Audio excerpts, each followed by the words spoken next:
Wilks. I want to welcome you to the Heavy Brand Podcast, Detroit's youth sports podcast.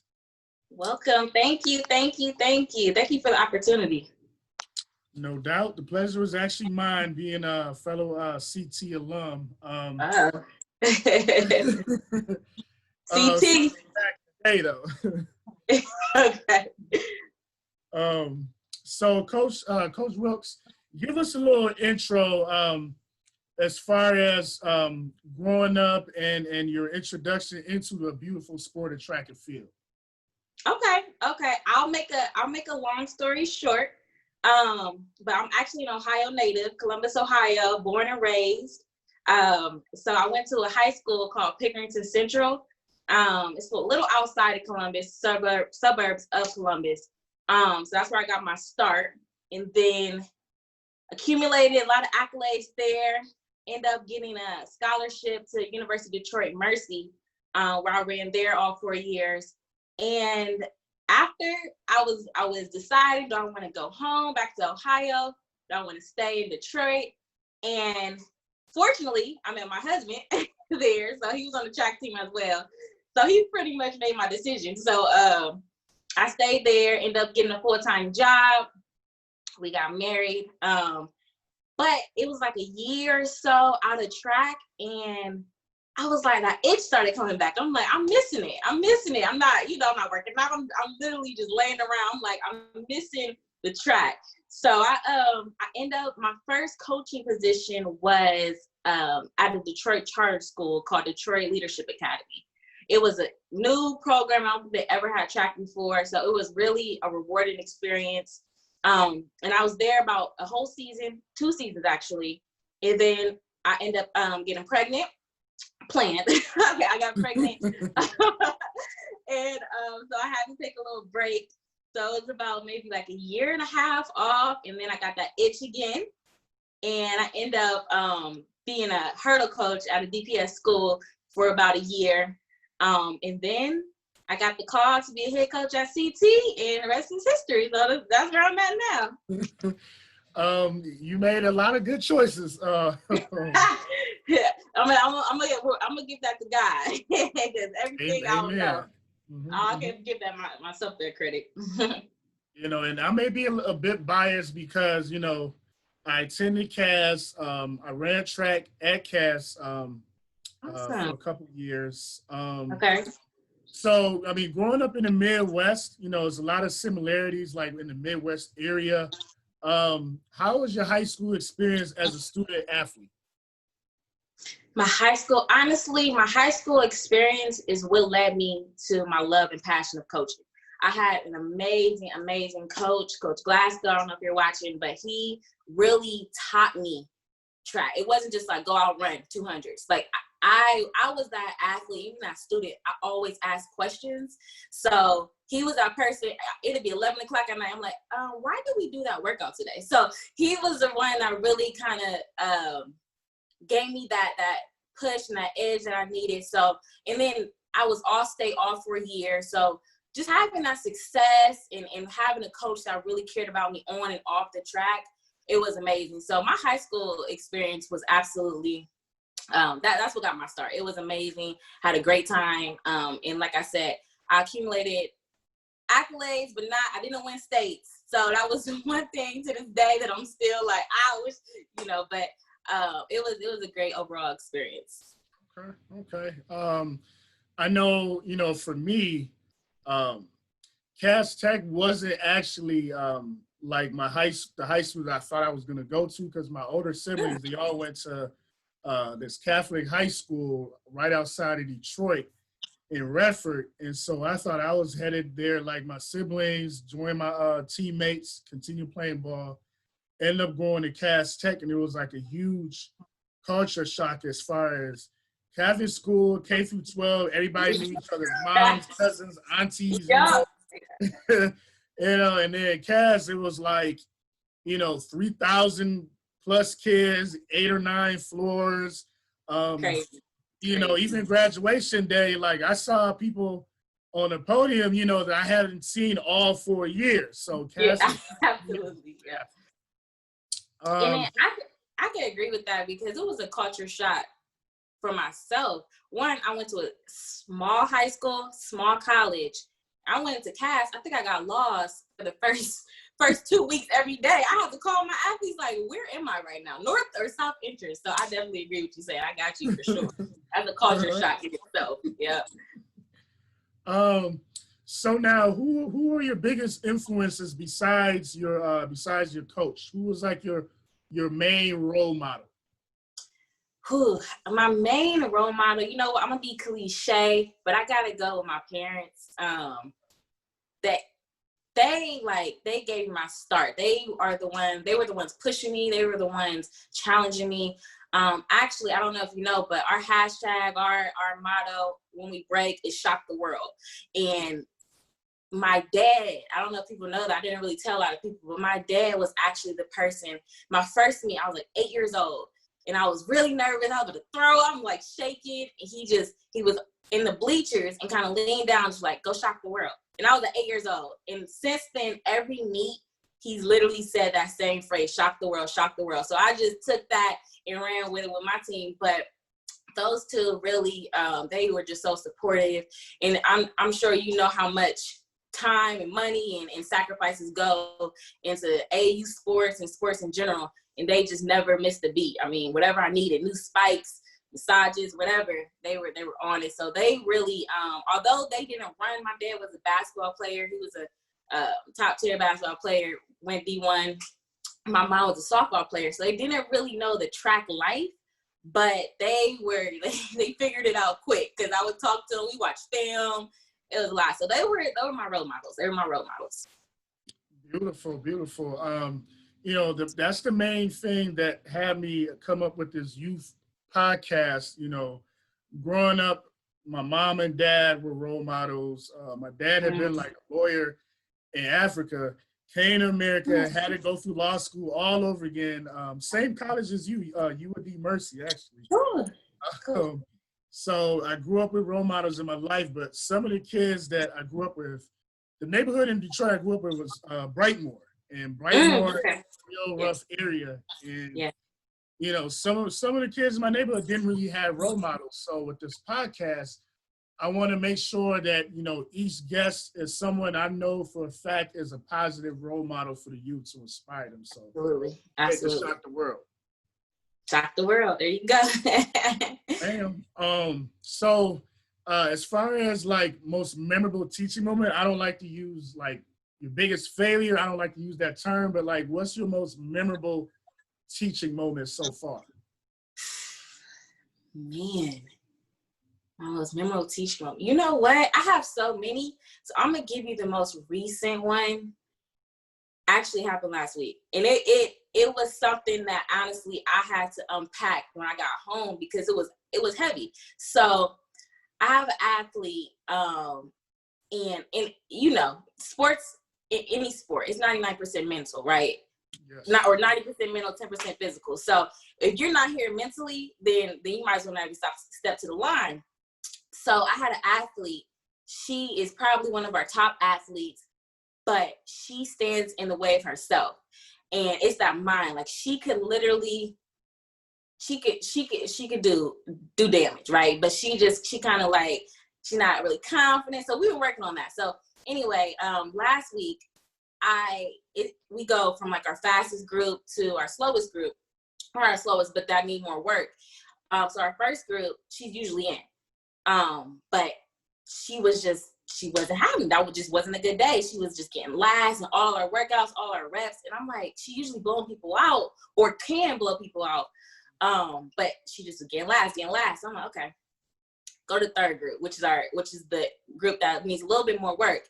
She looked at me like I was crazy. And she's like, third group? I said, yeah, go to third group.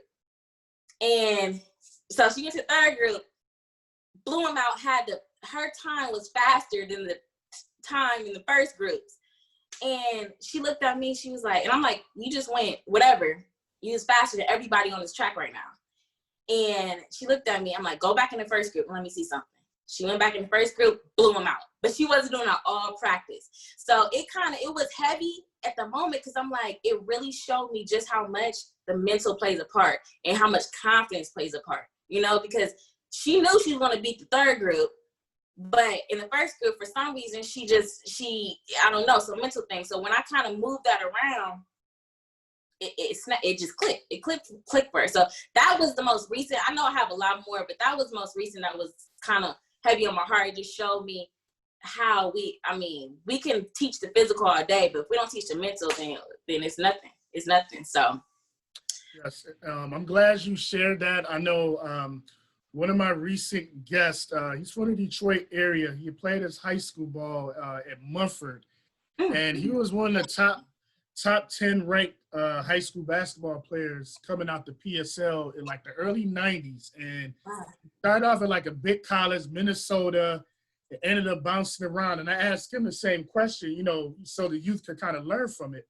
Mm-hmm. And I knew his background. And I said, I asked him, what was your most, your biggest teaching moment? And he said for him, he wished he would have stayed at St. Martin de Porres. And when he transferred from St. Martin de Porres, he transferred out to Mumford. Martin de Porres was more structured, and he would have picked up better habits. So at Mumford at that time, by the time he got to college, he had a lot of bad habits, and that's what really kind of stopped him from making the NBA pretty much. So I'm glad you shared that with the young people. Yeah, absolutely. As far as like your talents and your passions outside of track and field, no matter what our profession is, we always got, whether it's a side hustle or something that we like to do on the side. For me, is doing comic books. What's your hidden talent or passion? Hidden talent or passion. So right now, I think I'm doing my passion with the coaching, but my hidden talent, this is funny actually. Nobody ever believes me, but in high school, I was an elite weightlifter. Like I was literally deadlifting, squatting. I was 115 in high school, and I think I deadlift 295.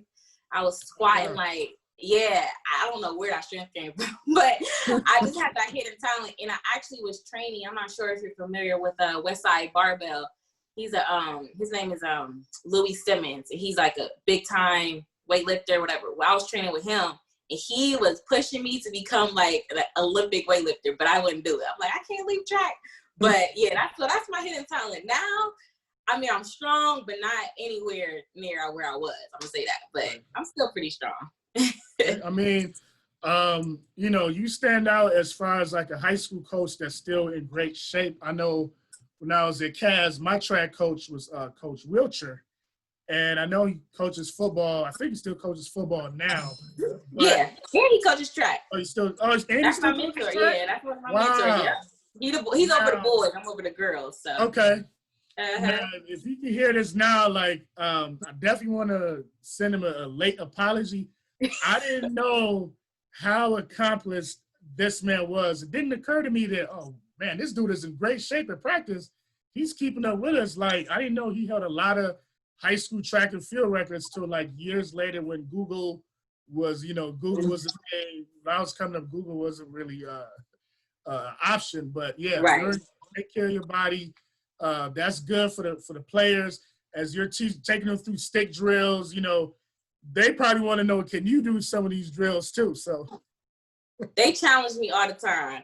Listen, if I don't do a movement, they like, why don't you come out here and do it? They challenge me. So after I had my baby, I had to get in shape really quick because I already know.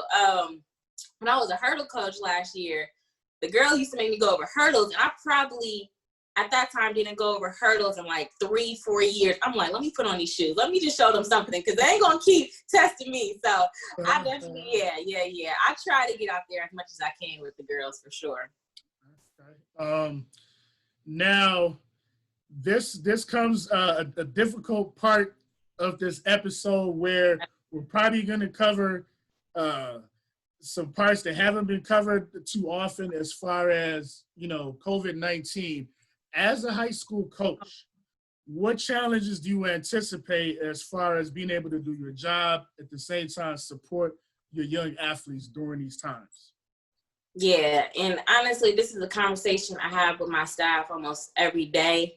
But I mean, it's the fear of the unknown right now. So I right now, all we could do is train. All we can do is just kind of go day by day. But I think my biggest thing right now is praying. I mean, I want to, of course, the safety, and I want to make sure that's in place first. But I guess I'm being a little biased. I really want a season. And more so, I don't care about me, but a lot of my seniors, my juniors, they're really trying to get recruited. And that's the biggest thing. And if we don't have meets, we can't put down times. And recruiters, I mean, they're looking at times at the end of the day. I can talk up an athlete as much as I can, but if they can't have, they don't have that proof, then I can't really do much. So that's my biggest thing right now, is just praying that we do have a season where we can showcase our hard work, because these girls been working since we kind of got the opening and the okay to go ahead and train. These girls have put their foot on the pedal and haven't let up. So I really want to see that hard work come to fruition and be able to run. Like, that's my biggest thing. I just want to run. Okay. And I see that hunger as a former student athlete, checking out some of the footage. Like, they're not playing around. They're serious. Not serious. messing around at all. So. They're serious, yeah. Now, where do you see this current state of track and field in the U.S. versus like our top competitor, like Jamaica? Give me the raw, uncut, the unedited version. The raw. So what's funny? I follow professional track, but not to the extent that you would think, being a high school track coach. But I'm always going to root for USA. I will say, I think the difference, I think it was like some statistic came out where U.S.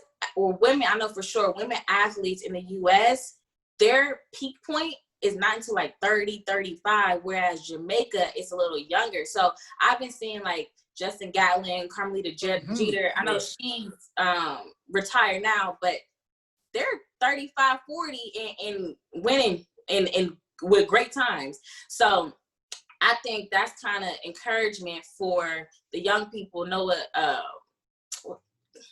what's his name? I don't know. But some of our younger people coming on, it's like they're coming on so young. They still haven't hit their peak. So I think that just speaks volumes in what we can do as a country. I mean, if we're not hitting our peak until another 10 years, they got 10 years of experience to still go. So I think we looking good. I think we looking good. I agree. I know Justin Gatlin got some great patches in his hair, so I know he's pushing close to 40 by now. I think he's 38. He just got second, and there was a meet last week. He got second with a 9.9, I think. I mean, and that's with without really crazy training. So that's what I'm saying. Like, we're looking pretty good for sure. Now I wonder how, with COVID-19 kind of slowing down training, I wonder how that's going to affect the times, because for a while, people's times getting faster and faster and faster. Yeah. How do you think that's going to look like maybe 1 or 2 years from now? You know what? I don't even know. I'm going to just be, I don't even know. I mean, our new normal, this is our new normal. So I think I will say we are resilient, and I think we'll adjust. And I think, it might take us a step back, and I'm saying that as the track community in the whole. I think it's going to take us a step back, but I do think, like I said, we're resilient. We'll figure it out. And I think that just like how I'm doing my team, we're using it as an advantage rather than thinking of it as like, oh, this is just going to be a setback. We're really thinking like, okay, it's a setback, but it's a setup for a comeback. So I don't know, but I'm thinking we're gonna come out on top for sure. Still gonna shock the world either way. So we're gonna shock the world, and that's everybody. We all gonna shock the world. Track community, sports community, we're gonna shock the world. We're gonna come back stronger for sure. Now for the young ladies that, they're almost about to get to high school. They want to run track at like a big program like a casstech.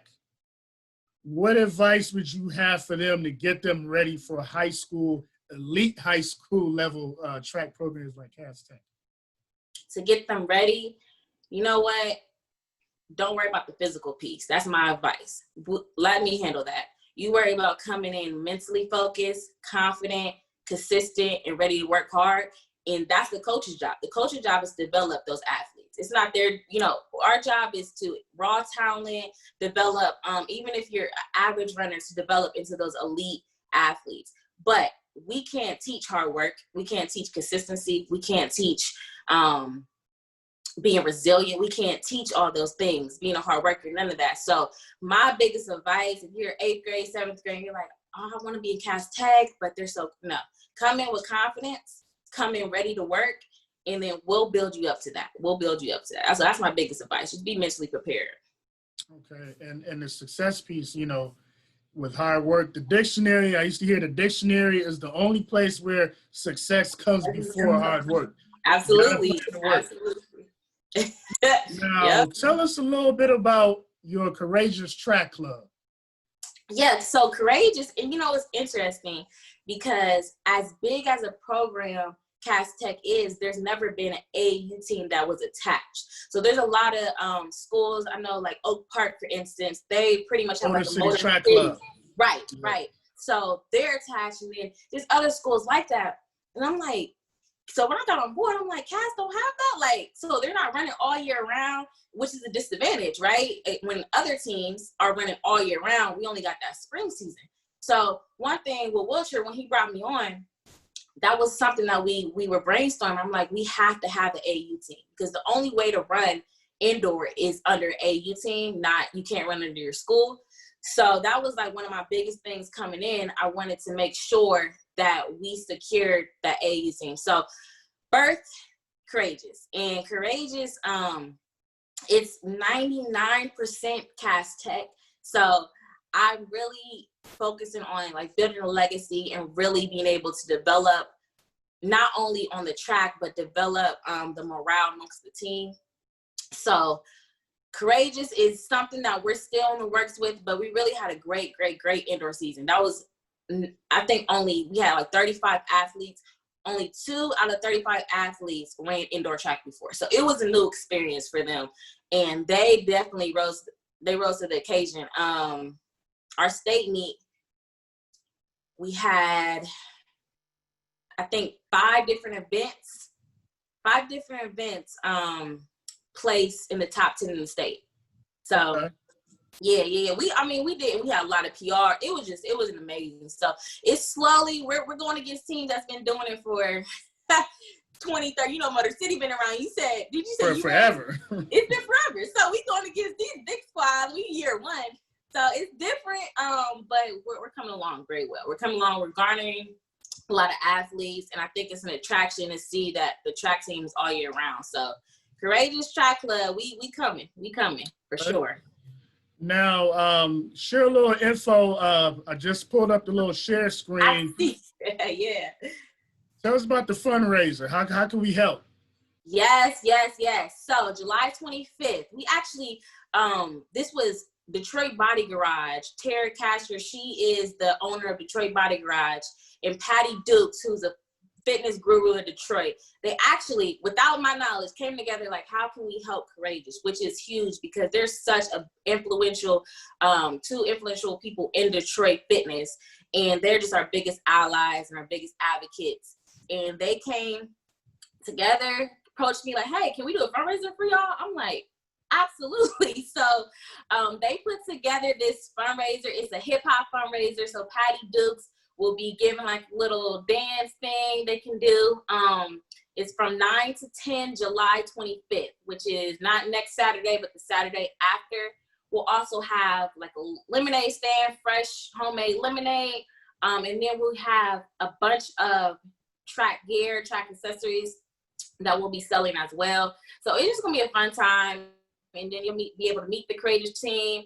And it's just gonna be fun. It's gonna be fun. In my bio, I think it's the link where you can sign up, you can donate. If you can't attend, you can donate, or you can just come get your ticket, pre-register and get your ticket. So it's gonna be a fun time. It's gonna be a fun time for sure. But yeah, any little thing, $1 would help us, because a lot of fees are associated with AAU track. So this is giving us a kickstart to our indoor season, being able to solidify some money.